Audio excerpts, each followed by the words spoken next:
Vous vous réveillez le matin et quelque chose cloche, mais vous ne pouvez pas nommer quoi. Ce n'est pas une douleur physique, pas une migraine, pas une grippe qui traîne. C'est plutôt une absence, une présence d'absence, une sensation que quelque chose devrait remplir un espace en vous, mais ne le fait pas. Vous vous extirpez du lit comme une marionnette actionnée par des fils invisibles. Vous accomplissez les gestes habituels, la douche, le café, les téléphones, le travail. Mais chaque mouvement semble se dérouler très loin de vous, comme si vous observiez quelqu'un d'autre habitant votre corps. Les choses qui vous excitaient autrefois, les amis, les projets, ces petites récompenses qui font sembler la vie digne d'être vécue, elles flottent maintenant devant vous comme des images projetées sur une vitre que vous ne pouvez pas traverser. Il existe une distance invisible entre vous et la vie. Vous êtes là, mais pas vraiment là. Et pire que tout, vous le savez. Cette lucidité du vide, cette conscience aiguë de votre propre vide, crée une spirale silencieuse qui s'approfondit heure après heure, jour après jour. Vous pensez à rester allongé, simplement rester allongé. Pas parce que vous êtes fatigué au sens physique du terme, c'est au-delà de la fatigue ordinaire, mais parce qu'être allongé semble être la seule position encore honnête. Debout, vous êtes forcé de prétendre que vous vivez. Allongé, au moins vous pouvez arrêter de mentir. Et c'est précisément ce désir d'immobilité, cette volonté de cesser le jeu, qui déclenche en vous une culpabilité extrêmement étrange, un reproche qui s'amplifie chaque jour. Vous commencez à vous questionner de manière obsessionnelle. Suis-je dépressif? Suis-je vraiment cassé? Suis-je devenu trop froid? Incapable de ressentir, incapable d'aimer? Une voix très profonde en vous, une voix qui semble connaître la vérité cachée, murmure que vous avez quelque chose de défectueux, que vous avez échoué à un moment crucial et que vous en récoltez maintenant les conséquences, que vous êtes devenu moins humain parce que vous avez cessé d'être emporté par les émotions que tous les autres semblent ressentir naturellement. Cette voix vous accuse sans miséricorde, sans pause, sans relâche. Elle dit que les autres se réveillent avec un but, que les autres aiment spontanément sans avoir à analyser si c'est réel, que les autres se laissent simplement porter par la vie. Et vous ici, observant votre propre existence comme quelqu'un qui regarde un mauvais film, pensant à quand ça va finir, quand il y aura un tournant qui justifie tout cela. La voix accusatrice est absolument convaincue que vous êtes malade, et pire encore, que vous l'êtes devenu par négligence, par faiblesse, par n'avoir pas assez lutté contre votre propre effondrement. Cette culpabilité devient une prison parce qu'elle confirme elle-même que quelque chose est réellement cassé, qu'il existe une faille fondamentale dans la structure de qui vous êtes, que vous êtes défectueux d'une manière que les gens sains ne le sont pas. Vous portez cette condamnation en vous comme quelqu'un qui porte une pierre qui s'enfonce lentement, vous tirant vers le bas, vers le silence. Mais voici ce que personne ne vous dit, et ce qu'un observateur attentif comme Richard Feynman a compris en passant une vie entière à regarder le monde sans les lunettes du dogme ou du consensus. Ce sentiment, ce vide, ce désir d'immobilité, cette froideur qui vous paralyse, cette indifférence qui vous engourdit, ce n'est pas une maladie, ce n'est pas un effondrement, ce n'est pas la preuve que vous avez échoué, c'est une transition, c'est une respiration, c'est le moment entre un rêve et un réveil véritablement authentique, et il est aussi inconfortable que inévitable, aussi perturbant que naturel. Imaginez quelqu'un qui a passé sa vie entière dans une salle de cinéma hermétiquement fermée, assis dans l'obscurité, hypnotisé par l'écran qui brille, émotionnellement investi dans les histoires artificielles, les drames construits, les résolutions prédéterminées, la manipulation calculée des émotions par le montage et la musique. Et puis, à un moment, sans avertissement, les lumières de la salle s'éteignent pendant un instant, pas définitivement, mais juste un instant qui semble durer une éternité. Et cet instant force le spectateur à sentir la vraie structure de ce lieu, le fauteuil dur sous lui, l'air recyclé et froid, le silence vrai qui existe sous le silence du film. Dans ce moment de rupture, le spectateur expérimente quelque chose qu'on pourrait appeler une déchirure. L'écran devient soudainement évident, l'illusion devient visible, l'absence de réalité dans ce qu'il regarde devient criante. Et pendant ce temps, cet intervalle troublant, le spectateur ne peut plus regarder le film avec l'immersion totale d'avant. Il voit le projecteur, il voit les rouages et les mécanismes, il voit la manipulation délicate de la lumière et du son, il sent l'artifice, et parce qu'il voit cela maintenant, il est, temporairement, presque incapable de se réinvestir complètement dans la fiction. Le film ne peut plus le faire croire comme avant. Il y a une cassure. Vous traversez quelque chose de remarquablement similaire, mais ce cinéma n'est pas externe, c'est votre propre esprit qui se divise. Pendant des années, peut-être depuis l'enfance, vous avez été hypnotisé par le spectacle de la vie elle-même. L'accumulation constante, le self-improvement perpétuel, le jugement incessant, la course sans fin, l'identification totale avec vos rôles et vos statuts sociaux, la consommation frénétique de divertissements et de sensations fortes, la dépendance chimique aux résultats, à l'approbation des autres, aux images que la société vous renvoie dans ses miroirs. Ce système de stimulation émotionnelle continue fonctionnait parfaitement. Il vous maintenait en mouvement perpétuel, ému, engagé, vivant toujours dans l'anticipation, toujours en attente du prochain coup de dopamine. Vous viviez dans les histoires que vous vous racontiez sur vous-même, les récits que la culture vous avait fournis comme modèle. Et puis, sans avertissement, sans que vous l'ayez vraiment demandé, vous avez commencé à voir le mécanisme. Vous avez vu que la peur était programmée. Vous avez vu que la joie était contrôlée par des déclencheurs extérieurs. Vous avez remarqué que vos émotions suivaient des schémas prévisibles, attachés à des objets vides qui brillaient un instant avant de ternir complètement. Vous avez remarqué que vous aviez passé des décennies à chercher du plaisir, et que le plaisir, une fois obtenu, disparaissait presque immédiatement, laissant seulement le souvenir d'avoir ressenti quelque chose. Vous avez vu comment l'indifférence, la fatigue, le vide, le silence, le détachement émotionnel n'étaient pas des défauts ou des pathologies, c'étaient des signaux d'un esprit qui commence à voir au-delà de la pellicule mince du spectacle.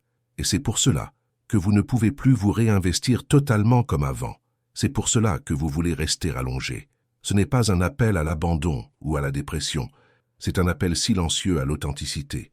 Pensez à la façon dont une peau morte se détache du corps vivant pour faire place à une peau nouvelle et plus jeune. Il existe une période intermédiaire, une transition nécessaire, où la vieille peau commence à se relâcher, commence à se desquamer lentement, se frotte irritante contre vos vêtements, vous donne une sensation d'inconfort constant et difficile à ignorer. Pendant ce temps, la nouvelle peau se forme en dessous, mais elle est extrêmement délicate, beaucoup trop sensible, beaucoup trop exposée pour être vraiment fonctionnelle ou utilisable. Vous vous trouvez dans un état de malaise persistant, suspendu entre deux états de peau, entre deux réalités corporelles. Vous ne pouvez ni revenir à l'ancienne peau, elle se désagrège, elle ne tient plus, ni vraiment embrasser complètement la nouvelle. Elle n'est pas encore assez formée, pas encore assez dure. Vous êtes pris dans cet intervalle inconfortable, ce vide terrible entre ce que vous aviez et ce que vous deviendrez. C'est exactement ce qui se déroule en ce moment dans votre esprit et dans votre conscience. L'ancienne façon de percevoir la vie, l'ancienne structure de sens, l'ancienne architecture du désir et de la récompense émotionnelle, tout cela se déquame lentement. Vous pouvez le voir clairement, et vous ne pouvez plus y croire totalement, même si vous l'aviez voulu. Mais la nouvelle compréhension, la nouvelle peau mentale, elle existe seulement en pointillé, en esquisse, en potentiel. Elle n'est pas encore intégrée, elle n'est pas encore vivable, elle n'est pas encore assez solide pour que vous puissiez vous y appuyer entièrement. Alors vous êtes suspendu dans le vide. Vous êtes allongé parce que la position verticale exige une certitude que vous n'avez plus, une conviction que vous avez perdue.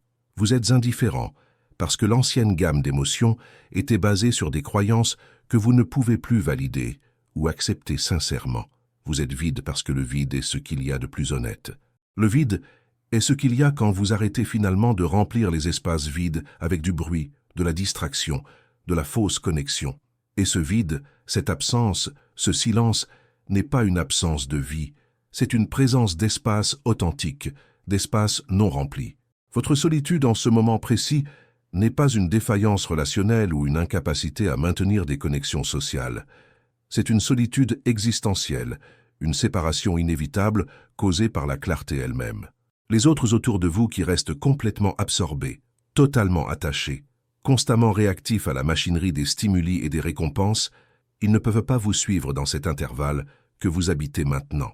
Ils croient que vous êtes déprimé simplement parce que vous n'êtes plus diverti par ce qui les divertit, parce que vous n'êtes plus enthousiasmé par ce qui les enthousiasme. Mais vous n'êtes pas à la recherche du même type de divertissement qu'eux.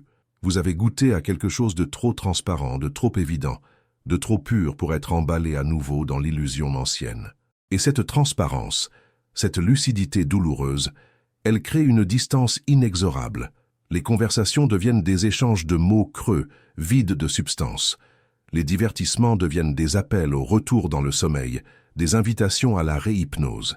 L'amour lui-même, s'il peut exister maintenant, ne peut être que débarrassé de sa dépendance, de son attachement possessif, de sa quête frénétique de fusion pour échapper à la solitude existentielle. L'amour devient plus silencieux, plus petit, plus honnête, où il ne peut pas exister du tout car toute autre forme sera évidente comme une simple extension du jeu que vous voyez maintenant très clairement. Cette solitude, ce vide, ce silence profond, ce n'est pas une perte irréparable, c'est une clarification, c'est une séparation nécessaire. C'est un prix, oui, absolument un prix, mais c'est le prix naturel de voir. Et une fois que vous avez véritablement vu, vous ne pouvez pas revenir à ne pas voir. La seule chose que vous pouvez vraiment faire, c'est vous permettre de traverser cette phase d'intervalle. Ne pas la combattre activement. Ne pas chercher désespérément à revenir à la densité émotionnelle de l'ancienne vie. Ne pas vous réfugier dans un nouveau système d'illusions pour remplacer l'ancien qui s'est effondré. Seulement, traverser, respirer, rester allongé, observer le processus de la mue de l'intérieur sans jugement. Mais il existe un piège sournois et très convaincant que presque tout le monde tombe dans à ce stade critique de la transition. C'est le piège du jugement spirituel supérieur, du sentiment de supériorité déguisé en sagesse. En voyant clairement le jeu, en comprenant les mécanismes cachés, en identifiant enfin l'illusion qui gouverne les autres, vous pouvez commencer à croire que vous êtes plus éveillé, plus sage, plus profond, plus conscient que ceux qui jouent encore le jeu sans voir ses rouages. Vous pouvez regarder les gens dans la vie ordinaire, leur enthousiasme apparent, leurs ambitions ferventes, leurs attachements viscéraux à des choses qui vous semblent maintenant clairement vides et sans substance. Et vous pouvez commencer à les juger doucement, avec une sorte de condescendance bienveillante. Vous pouvez croire que votre vide, votre silence, votre désintéressement apparent, c'est une forme de supériorité spirituelle, une marque d'avoir atteint quelque chose de plus élevé. Vous pouvez prendre la cendre de votre lassitude et la transformer subtilement en une nouvelle forme d'arrogance, d'orgueil intellectuel très difficile à détecter. C'est la maladie la plus dangereuse de ce moment de transition, parce qu'elle ressemble exactement à de la sagesse véritable. Elle ressemble à une justification légitime de votre isolement. Elle ressemble à une explication qui vous rachète, qui transforme votre manque d'émotion en quelque chose de noble. Votre froideur ne devient pas un défaut à surmonter et à intégrer. Elle devient un signe d'illumination, une preuve que vous avez compris quelque chose que les autres n'ont pas encore vu. Et c'est un mensonge glissant, très glissant, presque impossible à remarquer de l'intérieur. Il y a une différence abyssale entre voir le jeu et arrêter de le jouer consciemment, et voir le jeu et commencer à juger les autres, de continuer à jouer avec passion. Le premier est une clarification honnête. Le second est une nouvelle construction de l'ego, plus subtile, plus difficile à détecter, plus séduisante que jamais. Feynman comprenait cela aussi, profondément. Il comprenait que la vraie curiosité, la vraie lucidité, n'est pas une arme pour affirmer votre supériorité ou pour vous élever au-dessus des autres. Elle est une ouverture, une humilité radicale, une reconnaissance sincère que l'univers ne vous doit rien et que votre lucidité, quelle qu'elle soit, n'est que la capacité à remarquer un très petit coin du tissu infiniment plus grand. Ceux qui jouent encore le jeu avec intensité, ceux qui aiment, qui rêvent, qui espèrent, ils ne jouent pas par bêtise ou par ignorance. Ils jouent parce qu'ils sont vibrants, vivants, totalement engagés dans l'existence. Et oui, peut-être sont-ils hypnotisés, mais cette hypnose a une réalité, une substance, une existence qui ne disparaît pas simplement parce que vous l'avez observée de l'extérieur. Vous avez vu le mécanisme, c'est vrai, mais cela ne vous rend pas meilleur, cela ne vous rend pas supérieur. Vous êtes seulement ailleurs, dans un moment différent du voyage. Et il est très possible que vous reveniez un jour à une forme de jeu, mais plus conscient, plus léger, moins identifié, moins attaché au résultat. Mais ce jour-là n'est pas maintenant. Maintenant, vous devez garder votre cœur étonnamment doux, étonnamment tendre, même au cœur du vide qui vous entoure. Et c'est ici, finalement, que tout trouve son repos. Pas de solution spectaculaire, pas de moment dramatique de révélation où vous vous levez soudainement du lit, revitalisé, nouveau, sauvé. Ce n'est pas comme ça que cela marche dans la réalité authentique. La transition continue, silencieuse, invisible. Vous apprenez graduellement à rester allongé sans juger votre immobilité ou sans vous considérer comme faible. Vous apprenez à sentir le vide sans le combattre activement, sans chercher à le remplir. Vous apprenez à vivre dans l'intervalle, à être confortable dans l'inconfortable. Et très graduellement, sans que vous le remarquiez vraiment, sans événement dramatique, la nouvelle peau commence à durcir. Elle n'est plus aussi sensible, aussi irritée, aussi fragile. Vous pouvez commencer à bouger à nouveau, lentement, avec plus de stabilité. Pas comme avant, parce que le retour à l'ancienne inconscience totale est maintenant une impossibilité impossible, mais différemment, plus authentiquement. Vous pouvez commencer à engager la vie à partir d'un lieu plus calme, plus établi, plus stable, sans la fièvre anxieuse d'avant. Ce que vous appeliez autrefois la joie, ces pics aigus d'excitation, ces montées et descentes d'adrénaline, attachés aux objectifs et aux statuts sociaux, tout cela peut disparaître à jamais. Et c'est un deuil authentique et légitime. Vous avez perdu quelque chose, mais à la place, quelque chose de plus stable, de plus réel, arrive progressivement. Une paix qui n'est pas émotionnante, parce qu'elle n'est pas définie en opposition à quelque chose d'autre. Un plaisir qui n'est pas un déclencheur chimique fugace, mais une simple reconnaissance, tranquille et profonde. C'est bon d'être vivant. C'est bon de manger quelque chose sans penser à autre chose. C'est bon de parler avec quelqu'un sans analyser si la conversation a du sens. C'est bon de voir la lumière du soleil sur une surface. Pas spectaculaire, pas sublime. Juste bon, réel. Et le fait que ce soit réel, sans artifice, sans augmentation chimique, sans construction narrative sophistiquée, c'est plus que suffisant. C'est amplement suffisant. C'est la vie vue par-dessous, d'une paire d'yeux qui ont vu le mécanisme et qui peuvent maintenant regarder sans hypnose, sans distorsion. Vous ne serez pas heureux de la manière que vous l'étiez avant, quand le bonheur était une drogue, une montée, une évasion. Mais vous pourrez être vivant d'une manière qui ne dépend pas de la drogue, et c'est une forme de liberté trop silencieuse pour être célébrée bruyamment, trop solide pour être remise en question ou niée. C'est simplement ce qui reste quand le bruit permanent s'arrête enfin. C'est simplement vous dans la vie, sans le spectacle, sans le théâtre, sans la performance. Et cela enfin, après tout ce temps d'inconfort et d'intervalle, c'est suffisant pour respirer profondément et continuer.